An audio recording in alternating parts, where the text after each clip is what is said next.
De retour sur le plateau de KNF, et oui, on rabâche, c'est votre quotidienne sur votre chaîne Éclair TV. Tous les jours, midi et demi, 17h, 23h, on vous parle de ce qui se passe. On vous présente aussi les acteurs majeurs de la Guadeloupe. Et là, j'ai un chorégraphe parce que oui, vous avez entendu la musique du générique. J'ai besoin de faire une chorégraphie sur cette musique. Alors, qui j'ai appelé? J'ai appelé l'un des meilleurs. Et oui, il est prof de danse, chorégraphe et surtout danseur d'Admiralty. Il est avec nous sur le plateau, Jack Unique Kanoufé. Eh bien, bien le bonjour aux téléspectateurs. On est là, on s'accroche. Je réfléchis déjà à ce que je vais mettre par rapport au générique. T'as vu? Et c'est pour ça qu'il a pris du temps parce qu'il est toujours sur le générique. Oui, ça Là, rebondit dans la tête, le rythme et tout. C'est ça.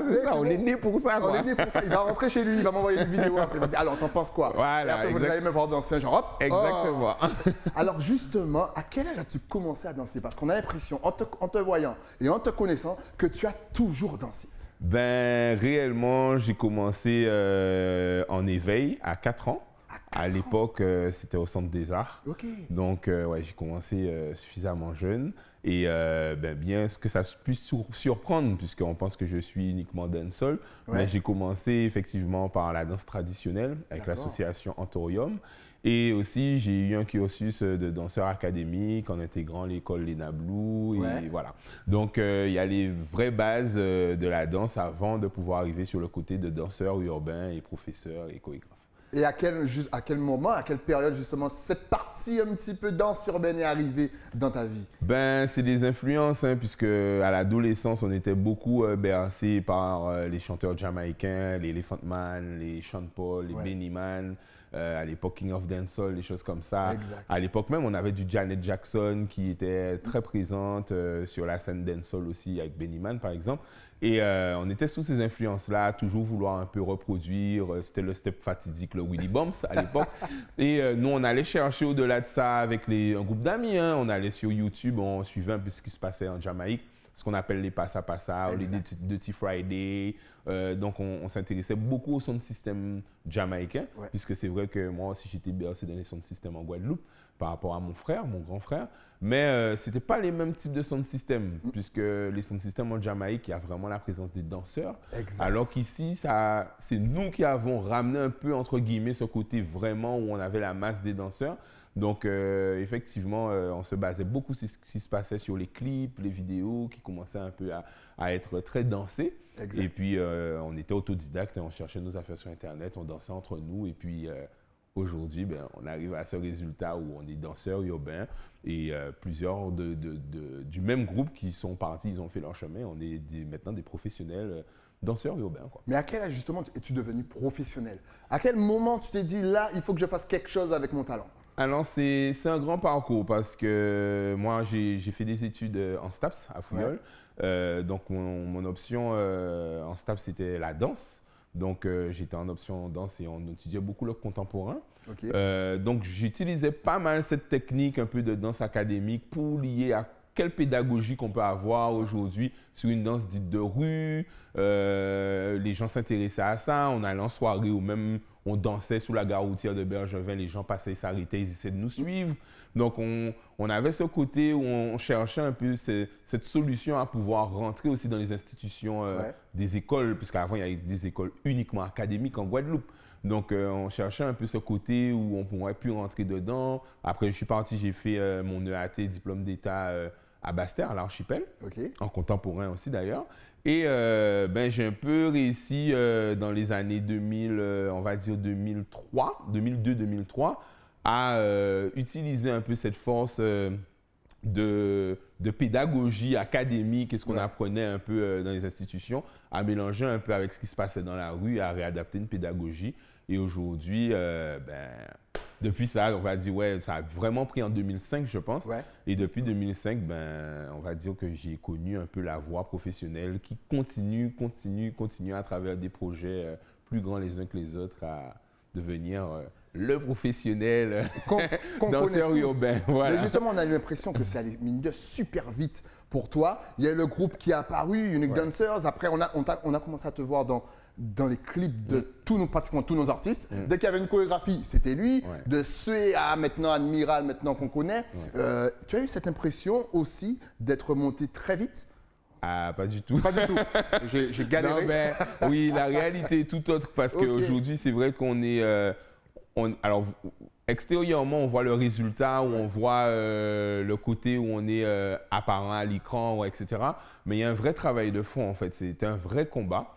Déjà, au-delà des stigmas, c'est-à-dire que les seniors ou les adultes stigmatisaient énormément le côté dancehall. Ouais. Déjà, ne par effectivement les sons de système de l'époque où ça a relaté une grande violence, un côté très rue. Après, quand les clips sont arrivés, où il y avait les filles en pom-pom short, limite, entre guillemets, en string. Ouais. Donc, c'était quelque chose de vulgaire. On promotionnait beaucoup la fille devant le garçon derrière. Donc, Exact. pour eux-mêmes, pouvoir enseigner à leur enfant de la dancehall ou ramener, c'était attendez, mais mon enfant va pas aller dans un cours pour qu'on puisse la whiner ou autre, tu vois. Alors que ça n'a rien à voir. Il y avait le one dance, la partie one dance danseur qui fait des steps, des pas de danse. C'est vraiment ça, en fait, la base de la dancehall. Ouais. Et non pas le côté wine, tu vois, le couple up, tu vois. Et c'est là où il y a eu pas mal de choses. Et c'était un gros combat, ça. Ouais. Mais au-delà du combat extérieur, on a aussi connu, nous, des combats entre groupes. Okay. Tu vois, c'est ça. Après, je ne jette pas la pierre à ces combats-là parce que, bien au contraire, tous ces clashs qu'on a connus entre danseurs de différents groupes nous ont placés dans une compétition qui nous ont poussés, qui nous ont fait dépasser, à atteindre notre niveau, à chercher de la créativité, à prendre des risques sur des portées, à pouvoir faire de la diversité, à créer nos propres tenues pour aller en son système. Enfin, on se mettait vraiment dans un mood. Ouais. Et avec le recul des années, tout ce qu'on a construit, on se dit, ah ouais, c'est ce qui nous a permis d'arriver là où on est en fait. Une bonne compétition, ça fait toujours du bien. Exactement, exactement. Et comment s'est faite la rencontre avec Admiral? On voit des images un petit peu depuis tout à l'heure en double écran. Si vous voulez plus d'images, ne vous inquiétez pas, les réseaux sociaux de Jack arrivent. Vous pouvez aller zioter tout ça, un petit peu. Comment as-tu rencontré Admiral et comment es-tu devenu son chorégraphe, son danseur et tout ce qu'on sait maintenant? Ben, une rencontre fort sympathique. Hein. On est en Guadeloupe. Une fois qu'on devient majeur, on est très assujetti à dans le monde de la nuit. Ouais. Et c'était en décembre, fin d'année. On est resté jusqu'à pas d'heure dans un événement et tout. Il restait les Campbell, Jessica, Admiral. Ils étaient là avec leur famille. Nous, on était à l'entre-groupe de danseurs, mais à pas d'heure à ne pas danser. Tout le monde était quasiment déjà parti. Et puis Jessica qui nous regarde, qui nous dit, mais attendez, vous êtes des danseurs et tout? On dit oui, vous vivez en Guadeloupe? Il dit oui, on s'entraîne tel endroit. Il dit ah ok. Et on a échangé les contacts. Finalement, il nous dit oui, mais peut-être qu'on aura besoin de danseurs parce que Jessica est beaucoup dans la créativité. Elle va chercher loin dans ses idées. Et donc finalement, elle nous a contactés pour le défilé de la marque Rockline. Ouais. Donc comme je dis, hein, on sait d'où on sort. C'est-à-dire que nous, on s'entraînait. On a beau penser aujourd'hui que oui. On est devenus des danseurs, des professionnels et qu'on a tout eu. Alors que non, on dansait sous la gare routière de Bergevin, celle la nouvelle qu'on construisait. Ouais. Et on dansait dans les huiles à moteur des bus, quoi, en fait, limite. Tu vois, et ça s'est fait dans la rue. Jessica est venue, elle nous a proposé le contrat. On a monté le show, elle a été conquise du show. Finalement, il y a eu d'autres scènes qui ont amené d'autres scènes et des projets plus grands les uns que les autres. Ouais. Et finalement, elle m'a proposé d'être binôme avec Admiral, avec un autre danseur pour Admiral. Donc à l'époque, c'était Chucky. En tout cas, rest in peace parce qu'il nous a quittés aussi. Et dernièrement, Chucky qui était mon binôme. Après, ça a évolué, ça a été Masti. Enfin, jusqu'à maintenant, c'est Masti. Donc j'ai un binôme Masti Dailux qui est de Guyane, Masti maintenant qui est sur Paris. Mais ce sont des danseurs qui ont vécu en Guadeloupe et donc ça s'est construit comme ça. Après, il y a eu la proposition que je chorégraphie le Zénith de Paris. Ouais. Donc, le Zénith de Paris, c'était déjà 7500 personnes dans la fosse. Donc, c'était déjà un projet wow. Et quand on arrive en 2017 et que Jessica me dit en 2016, pour Jack, on a un gros travail à faire. Imagine-toi que tu dois chorégraphier Bercy, Hôtel Accor Arena, 20 000 personnes. Et c'est chaud, ça. Ça c'était du boulot. Là, tu dis, ah ouais. Et donc, c'est des grosses séances de travail. Ouais. J'ai dépassé le cadre un peu du simple danseur ou du simple chorégraphe. Donc, il a fallu vraiment faire des castings, manager des danseurs, rechercher. Vraiment, j'étais au cœur de la direction artistique avec Jessica qui m'a intégré. Ouais. Vraiment chercher les idées, que tout s'emboîte bien. Travailler avec le corps musical aussi Admiral. Enfin, c'est encore une expérience qui est venue. Donc, aujourd'hui, ouais, on a dépassé les 10 ans aux côtés d'Admiral. Et plus ça va, et plus on grandit dans les projets. Et aujourd'hui, j'ai même envie de dire que ça se fait, c'est un coup de feeling. On se regarde et on sait boum boum que ça va se faire, quoi, tu vois. Alors qu'avant, on était protocolaire dans ça qui prenait du temps. Alors qu'aujourd'hui, on est tellement sur la même vibe, sur la même énergie que tout s'emboîte et justement, c'est des bonnes énergies de différentes personnes qui font qu'aujourd'hui, Admiralty est un produit qui est en tête, quoi. Là, ça a dépassé le côté que travail. Là, il y a le côté amitié aussi avec les Campbell. Alors, c'est grand parce qu'avec les Campbell, moi, j'ai un grand respect que j'ai pour eux et qu'ils ont aussi pour moi. Donc là, on n'est même pas que amis, on va dire. Même, on a le côté fratrie familiale, en fait. Parce que même dans les fêtes, je suis invité ou dans les rassemblements familiaux, je suis là. Même dans ma vie privée aussi, s'il y a un événement, ben, ils viennent aussi chez moi, même par exemple la baby shower de mes enfants, enfin, voilà, qui arrivait. Enfin, on est arrivé dans une synergie, une énergie qui fait qu'aujourd'hui, ben, on capte le bon de partout et ne pas que dans le professionnel et ça fonctionne, quoi, en fait. Tu as aussi travaillé sur les chorés de ces derniers clips, justement, dont le clip avec, bien sûr, Jacob Desvarieux, Joli Congo. Voilà. Encore une fois, allez sur YouTube, partagez. C'est les chorégraphes de votre île. Et ce sont les artistes de votre île aussi. C'est local, ça vient dans la maison. C'est ça. Et c'est vrai qu'on a beaucoup, moi aussi, je suis une nouvelle génération, donc on a beaucoup envie de s'identifier à l'extérieur. On ne dit pas qu'il ne faut pas le faire, mais il faut push-up aussi ce qui vient de chez nous. Et surtout que Admiral est l'un des artistes qui a fait effectivement Hotel Accor Arena, le premier des Antilles-Guyane. Mais aussi, il faut savoir qu'on a plein de shows. On a fait Amérique du Sud dans une tournée en Amérique du Sud. On est parti aux États-Unis. Quand on arrive au Festival de Brooklyn, on se dit « Ah ouais !» C'est des Guadeloupéens, on passe avant Tabou Combo qui réunit combien de la population black des États-Unis et que nous on passe avant eux, qu'après on nous rappelle sur scène avec eux parce qu'ils voient comment le show était hard, tu vois, et ça on se dit ah ouais, on a une vraie voix, on arrive en Colombie et on se rend compte que les gens qui parlent espagnol, quoi, ils chantent du Admiralty, quoi. Ils chantent du créole, quoi. Je dis, wow. On est dans quel monde? Ça va jusque-là. C'est vrai. Si on reste chez nous, on n'a pas conscience de ça. Et même les personnes, c'est pour ça que je dis qu'il faut qu'on fasse passer ces messages-là parce que même les personnes qui sont ici, qui vont dire, ah ouais, aujourd'hui, Admiral est devenu commercial. Non. S'il y a un choix, il y a une orientation, c'est parce qu'on fait push-up le pays, quoi. C'est la culture qui va au-delà des frontières. Il ne faut pas penser à que Guadeloupe, machin, etc. Ah, il part à l'extérieur, maintenant on va suivre un tel. On peut suivre 10 000 personnes. Exactement. Il ne faut pas abandonner ceux qui ont fait et qui continuent à faire voyager notre culture au-delà des frontières, quoi, en fait. Exactement. Et comme tu as fait la pub, je vais encore faire une plus grosse pub. Allez sur la page d'Admiralty. Vous verrez un petit peu les résumés. Je pense que c'est Jessica qui fait un petit peu tout, montage et compagnie, de leur voyage à New York, en Colombie. Vous verrez comment les fans sautent sur Admiral. C'est impressionnant. Notre culture qui voyage comme ça, encore une fois. Merci pour les travaux, Admiral. Revenons donc à Jack. Ça tombe bien, petite question hors chant, hors musique, hors chorégraphie. Tu l'as dit tout à l'heure, tu es devenu papa. Qu'est-ce que ça a changé dans ta vie? Est-ce que tu le conseilles à nos téléspectateurs? Non, c'est un gros rythme, mais vous savez, à un moment donné dans la vie, faut s'accomplir. Il faut assurer un rôle de parent. Il faut aussi tout ce qu'on construit. En fait, bon, faut pas penser à l'égoïsme, c'est-à-dire que ce que tu construis, c'est pour tes enfants de demain. C'est l'éducation aussi qui nous a amenés à se construire comme ça. Donc, à un moment donné, tu regardes et tu te dis, bon, je crois que c'est la meilleure période, c'est la taille que tu as, c'est le bon âge. Tu as aussi un statut où tu as tes bases qui sont assises, qui te permettent de pouvoir subvenir aux besoins d'une famille. Donc, il y a des choses où avant, tu étais sur une fragilité ou une instabilité, ou que maintenant, c'est stable et tu te dis, bon, allez, on va sur un projet enfant. Et puis, oui, j'en ai eu 2. Donc, j'ai 2 garçons, j'ai des jumeaux. Voilà, j'ai des jumeaux. Changer, oui, parce que ça demande un rythme, ça demande une organisation. Il faut pouvoir faire la part des choses, ne pas laisser aussi l'éducation prendre le pas sur la créativité, parce qu'on est dans un métier artistique où on crée, on a besoin de libérer le cerveau un peu clean, on va dire, propre. Donc, c'est pas facile. Donc, il faut pouvoir s'accrocher, réorganiser. Et c'est un gros rythme. Donc, je ne dis pas de ne pas faire, mais il faut savoir comment et être prêt à le faire. Prêt. Voilà. Donc, écoutez, soyez prêts. Ouais, c'est ce qui est important. Et même quand on est prêt, on tire la langue. On tire la langue comme il faut. On tire la langue. OK, maintenant, on va passer à la page aussi. Jack Unique. Prof de danse. Donc, tu donnes des profs de danse. Si vous voulez devenir professionnel comme lui, n'hésitez pas à apprendre du meilleur. Alors, comment ça se passe? Parce que là aussi, tu donnes des cours, mais de divers styles. Dancehall, soca. Vas-y, dis-nous tout.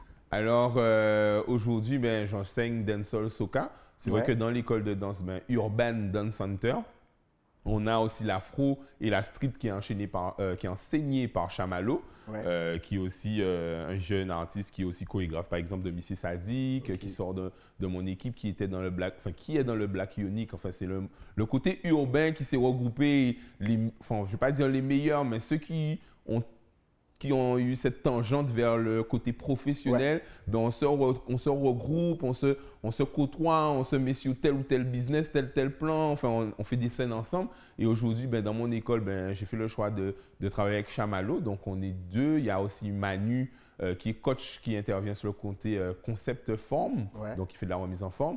Mais en tant que prof, c'est vrai que j'ai cette diversité de faire soca dancehall en tant qu'enseignement. Donc la soca qui est une discipline où on est plus dans de la chorégraphie, parce qu'il faut savoir que la soca, c'est quand même une musique, un courant sur l'happiness, la fête, danser librement. Donc là, on est sur de la technicité chorégraphique, où on demande beaucoup de faire ressortir une vibe caribéenne, de fête. Donc c'est ça qui est... Et la dancehall, où justement les mouvements sont déjà plus normés, plus rangés, plus identifiés, où c'est une autre culture, puisque la dancehall ramène beaucoup à l'affirmation, le positionnement, les oppositions. On est beaucoup dans un truc plus fort, plus caractériel. On est moins dans le léger strass paillettes. La dancehall, c'est quelque chose de plus fort. Donc, on est sur une autre pédagogie, donc on ramène notre couleur. Et aujourd'hui, ben, la street qui a toujours existé, influencée par Beyoncé, par Chris Brown, de ce qu'on voit dans les shows, les danses debout, on va dire, dans US, influence ça, et la danse afro aujourd'hui, le courant afro qui bat son plein, qui influe et qui a des moves aussi très particuliers, le centre est beaucoup sollicité, donc qui nous donne beaucoup d'éléments aujourd'hui pour pouvoir enseigner ces disciplines au même titre que le grouka, au même titre que la salsa, au même titre. Et aujourd'hui, ben, c'est ça, adapter une pédagogie. Devenir prof, c'est quand même quelque chose il faut, comme je le disais tout à l'heure là, avoir sa conscience. Est-ce qu'aujourd'hui, je veux être prof parce que je fais des vidéos sur YouTube, sur Facebook ou enfin, sur les réseaux sociaux et je suis autodidacte? Ou est-ce qu'aujourd'hui, je veux offrir une qualité dans mon enseignement et je me remets à ce qui existe, les pédagogies de base, et que je croise les choses pour pouvoir enseigner et que les élèves, quand ils sortent de l'école, qu'ils aient un vrai enseignement, ils ne sont pas venus faire un souhait. C'est ça. Donc voilà, c'est pour ça qu'on est une école de danse aujourd'hui. On le dit, une école de danse urbaine. On n'est pas académique, on est urbaine, mais dans nos disciplines qu'on sort, on apprend, on a une technicité, on a une motricité, on a des objectifs, on fait des spectacles de danse. Ils ont la chance, comme on a parlé de Chat Cathédrale, ils ont la chance d'arriver sur des plateaux ou de tournage, savoir qu'est-ce que le monde réel, puisque nous, on a toujours voulu ça peut-être à l'époque, mais on n'avait pas de personnes comme ça qui nous propulsaient. Donc là, ils ont 8, 9 ans, 10 ans, ils se retrouvent aux côtés des artistes. Ils sont managés par des chorégraphes. Il faut rester dans un cadre, il faut respecter une chorégraphie. Ils sont déjà à 10 ans. Tu imagines qu'à 10 ans, ils sont déjà dans ça. Donc, l'enfant de 10 ans qui rentre et qui grandit dans ça, à 15 ans, 14 ans, tu imagines 5-4 ans après ce que ça va donner. On a des enfants de Guadeloupe qui vont devenir des bêtes de danseurs ou des profs ou des professionnels. Des chorégraphes pour les grandes stars qu'on connaît internationales. C'est pas impossible. On rêve jusqu'à l'infini. Maintenant, en Guyane, il y a la danseuse guyanaise qui est danseuse de Rihanna. Enfin, tout à fait. Voilà, il y a les Twins. Bon, c'est vrai qu'ils ont vécu beaucoup là-bas, mais ils sont originaires de la Guadeloupe. Et ils sont danseurs de Beyoncé aujourd'hui. Je veux dire, aujourd'hui, rien n'était possible. Il n'y a pas de limite. Il n'y a pas de limite. Par contre, c'est le travail et le talent qui fait qu'on va arriver loin. Et il faut faire comprendre ça aux enfants depuis petits et ne pas se dire que ça va tomber, que tout va tomber du ciel. Non, il faut arrêter. On va travailler. Tu vas prendre tes coups, Moi aussi, j'ai pris des coups. J'ai pris des coups physiques aussi, parce qu'à l'époque, les profs avaient le droit de te donner des petits coups de bâton, bien comme il faut. Même à l'école. Donc, imaginez en cours de danse. En cours de danse, les pointes, etc. On prenait nos bons petits coups comme il fallait. Bon, aujourd'hui, c'est différent, mais disons que plonger le jeune dans un milieu professionnel, comme le spectacle aussi qu'on a fait Soul Carnival, où ils sont sur une scène professionnelle avec des écrans, des LED, des trucs, des spots, etc. Les faire arriver dans un milieu professionnel, c'est les faire rêver et leur dire, ah ouais, eh ben, quand je vois Jake Bercy avec son équipe, ben, je veux faire ça. De faire ça. Et vous Mais donne la possibilité de faire ça. Mais j'ai déjà commencé à le faire Exact. depuis 10 ans. Ouais. Tu vois? Donc après, quand ils vont arriver plus loin et s'ils veulent poursuivre dans cette voie-là, ben oui, ben, on va y arriver, quoi. Mais mine de toi, tu es un jeune entrepreneur parce que tu organises pas mal de trucs. Bon, pas maintenant parce que c'est la période de la Covid, apparemment, il faut dire la Covid. C'est dur. C'est dur, ça, c'est dur. C'est dur. Mais tu organisais les chars pour l'ami Carême, tu organisais pas mal de manifestations. Ouais. Là aussi, c'est quelque chose qui te tient à cœur, Ouais. Je pense que... de faire vivre un petit peu l'île. Alors, vivre, c'est une chose, mais je pense plus à l'éducation. Ouais. Parce qu'il ne faut pas oublier qu'on est en Guadeloupe, on fait partie de la Caraïbe. Et bien souvent, bon, on va nous dire oui, qu'on était à l'école à l'époque, nous, on nous apprenait, nos ancêtres des Gaulois, blablabla, etc. Ouais. Et maintenant, on nous apprend notre histoire, oui. Mais aujourd'hui aussi, dans la culture, il faut aujourd'hui replacer les choses. On a la culture guadeloupéenne, le gros cas, on n'a jamais dit que c'était pas ça, ou etc. Ouais. Mais aussi, on existe dans un arc caribéen où tout est régi dans un système caribéen, on parle anglais, on peut voyager très facilement d'une île à une autre, vivre une ambiance, vivre une culture caribéenne, c'est-à-dire qu'on est guadeloupéen caribéen. Exact. Et il ne faut pas oublier ça. Et aujourd'hui, eh bien, on amène ce type d'événement Ouais. où on se fait taper sur les doigts, mais comme il faut, mais on l'amène parce que d'autant plus qu'on est une île où on accueille beaucoup d'étrangers. Donc déjà, cette population se retrouve à une période comme s'ils sont chez eux, à la maison, mais on fait découvrir des jeunes qui n'ont pas forcément les moyens de voyager, etc., que ici on est dans la Caraïbe et que ça autour de nous, ça existe tout le temps, quoi. Ouais. Et c'est nous qui ne le faisons pas. Ouais. Et aujourd'hui, il faut qu'on amène à ça, même si on se fait taper sur les doigts. Et je ramène ça au char, par exemple. La danse aussi, c'est-à-dire que faire un événement de danse, ben, ce sont des choses qui se font au système local, au niveau international, au niveau mondial. Donc aujourd'hui, il faut qu'on soit fort pour pouvoir le proposer. Et même si on se fait taper sur les doigts, même si ça demande une énergie, si on ne le fait pas, on a compris que personne n'allait le faire. Parce que nous, en fait, on a été dans ce besoin d'avoir ça. Mais personne ne se souciait qu'on voulait ça. Donc aujourd'hui, on l'a vécu, on s'est battu pour le vivre, on a voyagé, etc. On a représenté par exemple la France au World Reggae Dance Championship en Jamaïque. On était la première équipe de France. Et à y aller, aujourd'hui, ben, s'il y a des jeunes en Guadeloupe qu'on peut pousser dans la dancehall, faire une équipe, les envoyer en Jamaïque pour une compétition mondiale, on va le faire. Mais c'est parce que nous, on a galéré à arriver. Donc si on n'est pas précurseur ici de leur dire, bon, on va faire pour vous, on va faire pour vous, le système ne va pas faire. Et le système demande à faire, justement. Exact. Mais ça tombe bien que tu en parles parce qu'effectivement, tu as eu l'occasion de voyager, d'aller un petit peu partout, faire des concours de danse, voir à quoi ressemble l'univers vraiment de la soca, de la Caraïbe aussi un petit peu partout. Comment expliques-tu qu'il y ait cette telle différence entre nos îles? Ben, moi, je pense que, comme je dis, alors, je ne sais pas si c'est une volonté politique. Ouais. Je ne vais pas dire que c'est une volonté politique, mais en tout cas, on ne place pas les choses au bon endroit, culturellement. Ouais. Là, je parle vraiment culturellement. Si je prends le carnaval, il y a énormément de choses à faire sur le carnaval en Guadeloupe, sauf que je pense que ce n'est pas forcément les bonnes personnes qui ont la vision. Je ne dis pas que ce sont les mauvaises personnes qui sont là, mais ils n'ont pas la même vision. D'accord? Et même s'ils ont la vision, ils voyagent, puisque j'ai voyagé avec des groupements étant très petits, très jeunes, à l'extérieur. Mais je pense qu'ils se disent, ah ouais, on n'a pas forcément la force de le faire parce qu'on n'a pas la force d'accompagnement des politiques et de l'État et de la sécurité. Ouais. C'est ça aussi. Parce que vouloir en faire, c'est une chose. Mais si on vient, on ramène des chars, on a vu ce qui se passait à l'époque, en Guadeloupe, quand il y avait des chars. Donc aujourd'hui, si on met un char, c'est dans quelles conditions, dans quel cadre? Aujourd'hui, si on ramène un carnaval où on fait venir des gens de l'extérieur, qu'est-ce qui est mis en place pour pouvoir... Parce qu'aujourd'hui, tu pars à Trinidad, etc. Mais 6 mois avant, 8 mois avant, il y a des pages Internet, tu payes ton costume en plusieurs fois, tu as déjà le choix de ton costume. Ouais. C'est pas un groupe qui sort et un mois avant le carnaval dit « Ah ben ça va être ce design-là et atelier ». Tu vois ce que je veux dire? Exactement. Aujourd'hui, c'est pas ça. Ouais. Là, les gens, ils sont dans l'économie du carnaval. Donc, si on arrive à une économie, oui, ça évolue. Je n'ai pas dit que ça n'évolue pas. Mais pour arriver à la Caraïbe, il faut s'asseoir et mettre des vrais professionnels à la tête de ça et pas des gens du monde associatif il y a des professionnels. Tout à fait. Et il faut s'encadrer, s'entourer de ça ou faire venir des gens de l'extérieur qui nous donnent leur expertise, qui amènent à l'évolution. Et j'y crois, puisque de toute façon, on est une génération. Nous, on est une génération comme toi et moi, on voyage, on se croise sur les carnavals. Donc, on est une génération qui ramène et on a notre force d'expertise. Mais la génération qui vient après nous va encore plus loin que nous.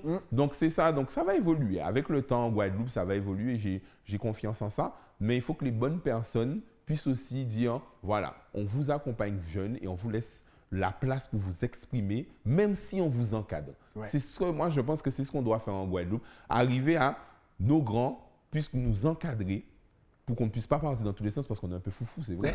Mais je veux parce qu'il le reconnaît. Oui, quand même. on a la vivacité en nous. Donc il faut nous canaliser. Voilà. C'est ça le mot. Il faut nous canaliser, mais il faut nous laisser aussi ce champ de pouvoir dire ah ouais, ça existe et on veut un peu l'exposer et le faire découvrir encore en fait. En tout cas, ce fut un réel plaisir de te recevoir sur le plateau parce que franchement, on serait resté là encore une fois à parler des heures avec toi. Mais si on veut danser avec toi, quels sont les jours? Je pense que tu reçois tout le monde, les enfants, les plus grands. Et franchement, si vous êtes grand et vous voulez prendre un cours de soca avec Jack, préparez-vous, emmenez de l'eau, massez-vous bien les cuisses parce que rares sont les personnes qui terminent le cours de soca. Vous voulez des challenges? Allez voir Jack. Voilà, il vous fait peur, il vous fait peur. Quels sont les jours, les heures? Dis-nous tout. Alors, cette année, puisqu'on est sur une année transitoire, parce que même s'il y a Covid, il faut tenir les projets. Donc, on est sur une année transitoire puisqu'on va ouvrir un autre lieu aussi. Donc, la MJC des Abîmes, on est en convention, donc nous accueille cette année transitoire. Okay. Donc, à la MJC des Abîmes, donc on est là le lundi soir, de 19h à 21h pour les cours soca. Il y en a deux heures, deux différents. Le mercredi, il y a les cours dancehall. Donc, il y a les ados et les adultes en dancehall. Ça, c'est les niveaux 1.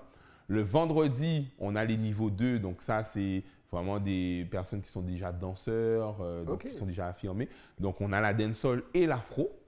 Et le samedi, on fait dancehall enfant, afro enfant, afro-ado, afro-adulte. Ça, c'est le samedi à partir de 16h30. Donc, on commence à partir de 7 ans. Et après, il n'y a pas de limite d'âge. Surtout aussi qu'on a le côté concept forme, comme je disais, qui est aussi le vendredi, où on a gros K-form avec Manu et des musiciens en live. Et avec moi, Soca forme, donc qui est différent de la Soca en cours, où on travaille vraiment des groupes musculaires, de la remise en forme, du renforcement musculaire. Allez faire Soca forme, les amis. Et après, tweeter et donner vos impressions. Donc, c'est différent aussi de la Zumba, puisque c'est pas juste transpirer. Enfin, oui, la Zumba est très dans l'ambiance, transpirer. Donc, chaque personne aussi trouve un peu, veut trouver son rythme. Donc, nous, on est vraiment plus dans le renforcement musculaire, travail des cuisses, des fessiers, des abdos, du gainage, les bras. Voilà, et en même temps, comme c'est de la soca et tout comme le gros cas, on est beaucoup dans la spécificité soca, musicalité soca et musicalité gros cas, avec aussi les bases du gros cas et les bases de la soca dans le wine, etc., etc. Et même le wine est très physique. On voit le wine comme ça, mais c'est très... Il faut du gainage, il faut des abdos fessiers, il faut des abdos du cou, il faut tout. En tout cas, sachez que le protocole sanitaire est respecté. Gel hydroalcoolique à l'entrée, vous serez en sécurité. Il investit pour votre santé. On est obligé. Et maintenant, si on veut te suivre et prendre plus d'informations, savoir ce que tu fais, est-ce que tu es connecté sur les réseaux sociaux? Facebook, Instagram, vas-y, donne tout. Oui, donc... D'ailleurs, on voit le petit gel, voilà, la vérité, la bonne image. Regardez-moi ça. Il a même mis son logo. Oui, on travaille, on essaie de justement... comme on est jeune, enfin on est jeune, on n'est plus trop jeune, mais comme on est jeune, et qu'on est un peu sur les lignes de mire, on fait des choses bien. Même si on est bon, on fait des choses bien puisqu'en fait on a des parents qui nous font confiance pour leurs enfants. Donc il ne s'agit pas de s'exposer à aucun risque ou de partir dans des choses bizarres. Et justement, c'est ça aussi le côté professionnel et le respect des adhérents aussi. Donc voilà, et sinon sur les réseaux sociaux, sur Facebook, c'est Jack Unique Dancers. Sur Instagram, c'est Jack Unique. Sur Snap, c'est Jack Unique. Et l'adresse, c'est jackunique@gmail.com. Donc, une histoire de Jack Unique. Jack Unique, voilà. Ce qui est bien, j'aime les invités comme ça qui n'ont pas plusieurs noms. Vous tapez Jack Unique et puis c'est bon, c'est ça unique. Passe normalement. Ça en tout cas, merci d'être passé sur le plateau. Merci pour ta joie, ta bonne humeur et ton énergie, malgré tes gosses. Voilà. On s'accroche. C'est là que je dis, oh, il dit malgré, alors que c'est une bénédiction les enfants. Je vous embête, bien entendu. En tout cas, tu repasses quand tu veux pour nous parler culture aussi. Je vais t'inviter avec Dankers et compagnie. Vous allez me faire une émission qui va durer au moins 4 heures sur la culture. C'est la famille. Merci à toi, Jack, et puis surtout longue vie à toi. Merci. Et nous, on n'oublie pas la Corée sur mon générique, s'il te plaît. À la prochaine, ça. Moi, juste le temps, bien sûr, de remercier mon partenaire, celui qui m'habille de la tête aux pieds. Et oui, mais pour ça, il faut descendre à Basse-Terre. Et il faut aller où? Il faut aller à l'écran. Je vous donne rendez-vous, bien entendu, pour un nouveau numéro de KNF demain sur Éclair TV. À demain.